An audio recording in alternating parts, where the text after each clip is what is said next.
Welcome to Sai test series. आइए current affairs के next series में चलते हैं। ये सभी क्वेश्चंस आगामी किसी भी एग्जाम के लिए, जैसे 67 बीपीएससी हो, बिहार एसआई हो, यूपी पीसीएस हो, या किसी भी अदर स्टेट पीसीएस के लिए अथवा एपीओ मेंस के लिए बहुत ही इंपॉर्टेंट ये सेट किए गए। आइए इन सभी क्वेश्चंस को बारीकी से रिकॉल करते हैं, एक एक बिंदु का प्रमुख रूप से विश्लेषण करेंगे जो आगामी एग्जाम के लिए बहुत ही इंपॉर्टेंट होगा। चलिए चलते हैं। फर्स्ट नंबर क्वेश्चन में पूछा गया, प्रधानमंत्री नरेंद्र मोदी ने सितंबर 2021 में न्यूयॉर्क में संयुक्त राष्ट्र महासभा के किस सत्र को संबोधित किया? तो वर्तमान में आपने देखा होगा संयुक्त राष्ट्र महासभा के जो सत्र को इन्होंने संबोधित किए वो 76वें सत्र थे। ऐसे समझिएगा। अभी क्वाड देशों के, जो क्वाड में 4 देश हैं ना, उन चारों देशों के राष्ट्रीय अध्यक्ष का एक सम्मेलन था यूएसए में, यानी एक मीटिंग बुलाई गई थी इन क्वाड देशों का। इसी मीटिंग में प्रधानमंत्री नरेंद्र मोदी भी इसमें सम्मिलित हुए थे। इन्होंने देखा जाए इसी मीटिंग के बाद यानी 25 सितंबर 2021 को, यह डेट याद रखिएगा, इंपॉर्टेंट होगा। 25 सितंबर 2021 को इन्होंने संयुक्त राष्ट्र महासभा को संबोधित किए थे। जो इस बार देखा जाए ये जो सत्र थे वो 76वें सत्र थे, यानी 76वें सत्र थे। ऐसे समझिएगा, यानी ये ऐसे प्रधानमंत्री हुए नरेंद्र मोदी जो द्वितीय ऐसे प्रधानमंत्री हुए जिन्होंने हिंदी में संयुक्त राष्ट्र महासभा को संबोधित किया। इसके पहले अटल बिहारी वाजपेयी का नाम सभी सुने होंगे और उनसे परिचित भी होंगे। अटल बिहारी वाजपेयी ने देखा जाए 2002 में संयुक्त राष्ट्र महासभा को पहली बार हिंदी में संबोधित किया था, और इस पर नरेंद्र मोदी ने भी देखा जाए हिंदी में ही इन सत्र को संबोधित किया। इस सत्र को संबोधित करने के क्रम में देखा है नरेंद्र मोदी ने बहुत सारी ऐसी चीज़ों पर चर्चाएं की जो देश हित के लिए बहुत ही मूल्यवान था। जैसे देखा जाए कोरोना वायरस महामारी के बारे में इन्होंने वहाँ पे विस्तृत से बात की थी। जलवायु परिवर्तन, वैश्विक आतंकवाद, अभी अफगानिस्तान तालिबान का मुद्दा से कौन परिचित नहीं होगा। यानी इन सभी मुद्दाओं को बारीकी से इन्होंने यहाँ पे रखा था और जो देश हित के लिए काम आ सकते हैं। देखा जाए अभी क्वाड देशों का एक सम्मेलन चल रहा था जो आगामी किसी भी एग्जाम के लिए इंपॉर्टेंट होंगे। तो जो 25 सितंबर को इन्होंने जिस सत्र को संबोधित किया वो संयुक्त राष्ट्र महासभा थे, जिनका ये 76वां संस्करण था। यानी इस क्वेश्चन का आंसर देखा जाए तो ऑप्शन डी हो जाएंगे। आइए क्वेश्चन नंबर 2 पे चलते हैं जो इंपॉर्टेंट पूछा गया है। बोला गया है क्वेश्चन नंबर 2 में, केंद्र सरकार ने किसे अगला वायुसेना अध्यक्ष नियुक्त करने का फैसला लिया है? अगला वायुसेना नियुक्त करने का जो फैसला लिए हैं वो air marshal V R Chaudhary हैं। Air marshal V R Chaudhary देखा जाए ये अगले वायुसेना अध्यक्ष हो जाएंगे। ऐसे समझिएगा। अभी वर्तमान में देखा जाए air marshal V R Chaudhary जो थे ना वो वायुसेना में उप प्रमुख के पद पे विराजमान थे, उप प्रमुख थे, लेकिन अब इन्हें अध्यक्ष बना दिया जाएगा। और इनका क्रम याद रखिएगा। अभी जो अध्यक्ष RKS भदौरिया थे ना वायुसेना का, वो देखा जाए 26वें क्रम में थे, लेकिन यह जो बनेगा air marshal V R Chaudhary ये 27वें क्रम के अध्यक्ष हो जाएंगे। यानी क्रम का भी एग्जाम पूछे ना तो वी आर चौधरी का जो ये क्रम होगा वायुसेना अध्यक्ष में ये 27वां हो जाएंगे, 27वां हो जाएंगे। याद रखिएगा, इंपॉर्टेंट क्वेश्चन था। अभी वर्तमान में मार्शल वी आर चौधरी उप प्रमुख पद पे विराजमान थे, उप प्रमुख पद पे विराजमान। आइए इस क्वेश्चन के और भी ऑप्शन को रिकॉल करते। सबसे पहले ऑप्शन सी में देखिए दिया गया है एडमिरल करमबीर सिंह, इससे कौन परिचित नहीं होंगे। देखे जाए ये 24वें नौसेना अध्यक्ष हैं, वर्तमान में ये 24वां नौसेना अध्यक्ष हैं करमबीर सिंह। वहीं एक ऑप्शन और भी दिया गया मनोज मुकुंद नरवणे, इनके बारे में भी आपको पता होगा। ये वर्तमान में 28वां थल सेना अध्यक्ष हैं, थल सेना अध्यक्ष हैं। वहीं वी आर चौधरी जो अभी अध्यक्ष बनेंगे ना ये 27वें इनका क्रम हो जाएगा। यानी ऐसे समझिएगा। अभी इसके पहले जो RKS भदौरिया थे इनका कार्यकाल 30 सितंबर को समाप्त होने वाला है और 30 सितंबर के बाद ये पदभार ग्रहण कर लेंगे मार्शल वी आर चौधरी। तो इस क्वेश्चन का आंसर देखा जाए ऑप्शन 1 हो जाएंगे। आइए क्वेश्चन नंबर 3 पे चलते हैं। पूछा गया है संघाई सहयोग संगठन के बारे में। अभी इंपॉर्टेंट ये जो संघाई सहयोग संगठन यानी SCO जो वर्तमान में चल रहा था ये बहुत ही इंपॉर्टेंट संगठन का भी मतलब चल रहे थे। आइए इस क्वेश्चन के बारे में जानते हैं। संघाई सहयोग संगठन ने किस देश के संगठन में 9वें सदस्य के रूप में उन्हें शामिल कर लिया है? 9वें सदस्य के रूप में इनको जो शामिल किया गया ये ईरान हो गए। यानी ऐसे समझिए अब SCO में जो सदस्य देश हो गए ना वो 9 सदस्य देश हो गए। इसके पहले देखा जाए तो 8 ही सदस्य देश थे जिसमें कजाकिस्तान था, चीन था, किर्गिस्तान था, रूस थे, ताजिकिस्तान थे, उज्बेकिस्तान थे, भारत थे और पाकिस्तान, ये 8 देश सम्मिलित थे, यानी 8 देश इनसे सदस्य देशों में था। और अभी 9वें के रूप में जिसको शामिल किया गया वो ईरान है। वर्तमान में देखा जाए अभी शंघाई सहयोग शिखर सम्मेलन हो रहे थे जो अभी संपन्न हो गया, इनकी जो बैठक की मेजबानी कर रही थी इस बार 2021 में ना, यह इसकी 21वीं बैठक थी, याद रखिएगा 21वीं बैठक थी शंघाई सहयोग संगठन का, जिसका मेजबानी तजाकिस्तान के द्वारा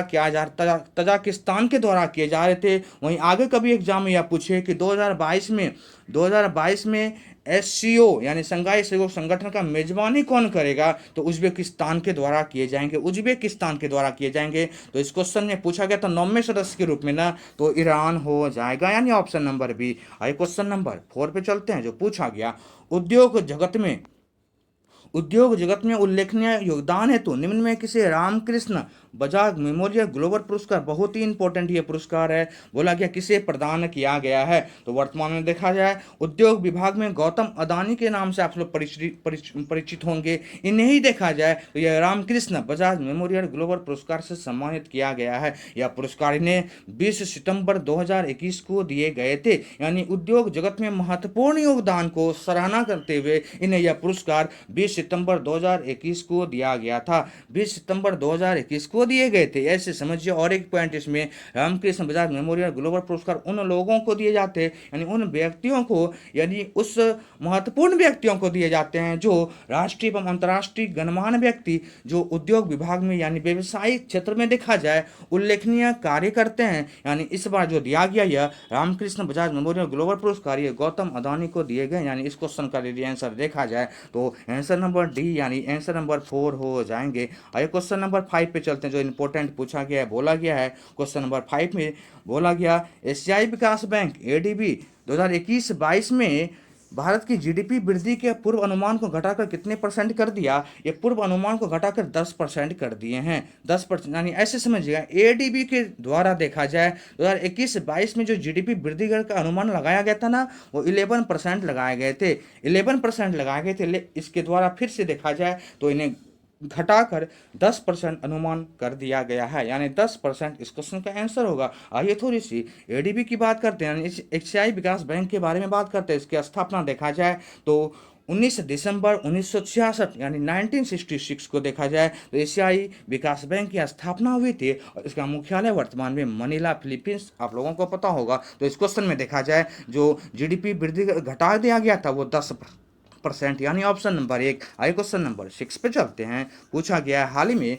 किस अभिनेता को यूनाइटेड किंगडम, इंपॉर्टेंट क्वेश्चन है ध्यान दीजिएगा, यूनाइटेड किंगडम की रॉयल नेवी ने मानद कमांडर पद नियुक्त कर सम्मान दिया है। यानी मानद कमांडर पद पे जो नियुक्त कर इन्हें सम्मान दिया ना, ये डेनियल क्रेग हैं, डेनियल क्रेग, यानी ऑप्शन नंबर इस क्वेश्चन का 1 हो जाएंगे। यानी ऐसे समझिएगा यूनाइटेड किंगडम की एक कंपनी है रॉयल नेवी जिसको आप बोलते हैं, उन्होंने इन्हें मानद कमांडर पद पर नियुक्त कर इन्हें एक सम्मान दिया है। देखा जाए तो यह जो सम्मान दिए गए हैं यह बहुत ही इंपॉर्टेंट देखा जाए इन रॉयल नेवी कंपनी की ओर से होते हैं। यह मानद कमांडर जो दिया गया ये डेनियल क्रेग को दिए गए हैं। यानी इस क्वेश्चन को यदि रिकॉल कीजिएगा तो इस क्वेश्चन का ऑप्शन नंबर 1 हो जाएंगे। और क्वेश्चन नंबर 7 पे चलते हैं। पूछा गया है, साथ में बोला गया राष्ट्रीय लघु उद्योग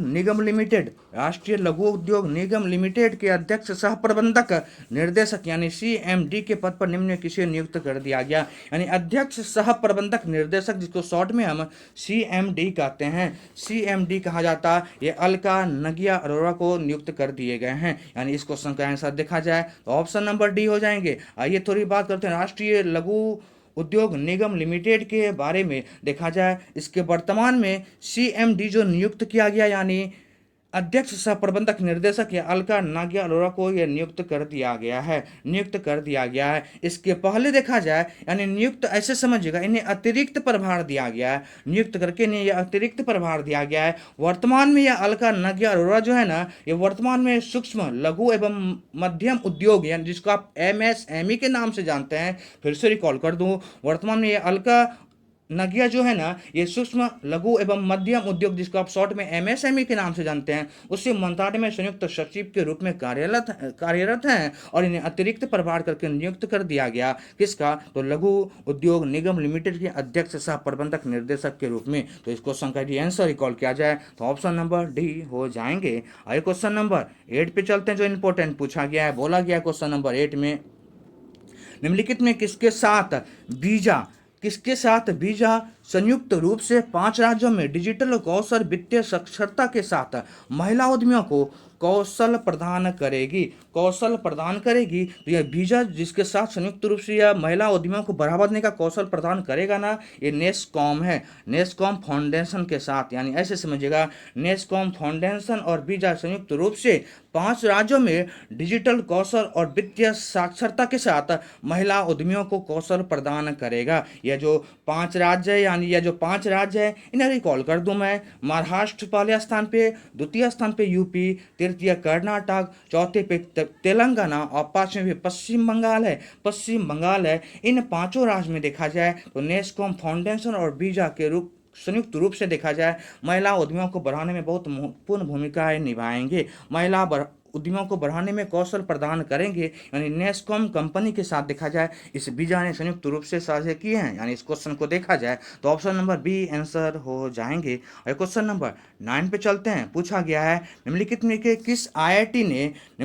से किस आईआईटी ने सीबीएसई के साथ ऑनलाइन श्रृंखला एकलव्य, बहुत इंपॉर्टेंट क्वेश्चन है, यानी किस आईआईटी ने सीबीएसई के साथ ऑनलाइन श्रृंखला एकलव्य शुरू किया है। एकलव्य जो इन्होंने शुरू किया ना, ये आईआईटी गांधीनगर हैं। आईआईटी गांधीनगर के साथ देखा जाए सीबीएसई ने एक एकलव्य श्रृंखला शुरू किया। आइए इन श्रृंखला को जानने का प्रयास करते हैं। सबसे पहले एक क्वेश्चन याद रखिएगा, सीबीएसई के वर्तमान में अध्यक्ष मनोज आहूजा हैं। सीबीएसई के वर्तमान में अध्यक्ष मनोज आहूजा हैं। तो देखा जाए ये मनोज आहूजा, यानी सीबीएसई ने आईआईटी गांधीनगर के साथ मिलकर एक श्रृंखला लॉन्च किया जिसका नाम है एकलव्य। इस श्रृंखले में क्या किए जाएंगे ये चीज़ को थोड़ा बता दो। यानी कक्षा 6 से 12वीं तक के वैसे बच्चे को विज्ञान और गणित के रूप में अव्वल बनाने का प्रोसेस इस श्रृंखला के द्वारा किया जा रहा है, यानी एकलव्य श्रृंखला के द्वारा किया जा रहा है। 6 से 12वीं क्लास के सीबीएसई बच्चों के लिए प्रावधान लाया गया है जिसमें विज्ञान और गणित की अवधारणाएं देखने को मिलेगी। तो सीबीएसई के वर्तमान में अध्यक्ष मनोज आहूजा, याद रखिएगा। और ये आईआईटी के साथ जो मिलकर यह श्रृंखला एकलव्य शुरू किया ना, ये आईआईटी गांधीनगर के साथ मिलकर इन्होंने किए थे, यानी ऑप्शन नंबर डी इस क्वेश्चन का आंसर हो जाएगा। आइए क्वेश्चन नंबर 10 पे चलते। बोला गया है क्वेश्चन नंबर 10 में, देखिए बोला गया है, निम्नलिखित में से किस बीमा कंपनी ने अपने विकास अधिकारी द्वारा उपयोग के लिए मोबाइल ऐप प्रगति, इंपॉर्टेंट है, प्रगति लॉन्च किया है। प्रगति जो लॉन्च की है ना, ये जो बीमा लिमिटेड कंपनी है, ये भारतीय जीवन बीमा निगम है, यानी एलआईसी का आपने नाम सुना होगा। यानी क्वेश्चंस में बोला था किस बीमा कंपनी ने अपने विकास अधिकारियों के द्वारा उपयोग के लिए मोबाइल ऐप प्रगति जो लॉन्च किया ना, ये एलआईसी के द्वारा किए गए। एलआईसी जैसे आता है, यानी भारतीय जीवन बीमा निगम, इसकी स्थापना 1956 में किया गया था।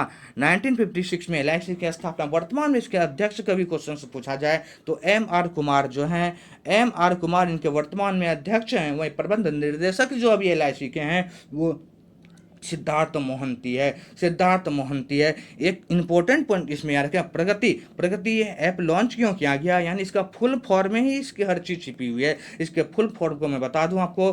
प्रगति का फुल फॉर्म देखा जाए ना तो परफॉर्मेंस रिव्यू एप्लीकेशंस, फिर से बोल दूं, performance review application growth and trade indicator, इस प्रगति का फुल फॉर्म जाने जाते हैं। जो व्यवसाय एजेंसियों को सक्रिय बनाने के लिए यह प्रगति लॉन्च किया गया है और यह भारतीय जीवन बीमा निगम यानी एलआईसी के द्वारा, जिसकी स्थापना 1956 में किया गया था, इन्हीं के द्वारा ये अपने विकास अधिकारियों के द्वारा मिलकर इन्होंने यह प्रगति ऐप को लॉन्च किया है। तो इस करंट अफेयर्स के सीरीज में आज इतना ही, फिर मिलते हैं आपसे नेक्स्ट सीरीज में। यदि आपको मेरा वीडियो पसंद हो तो अपने लाइक करें, शेयर करें एंड सब्सक्राइब करें।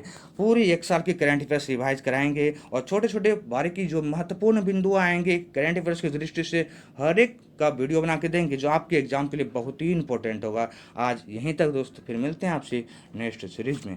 Thank you.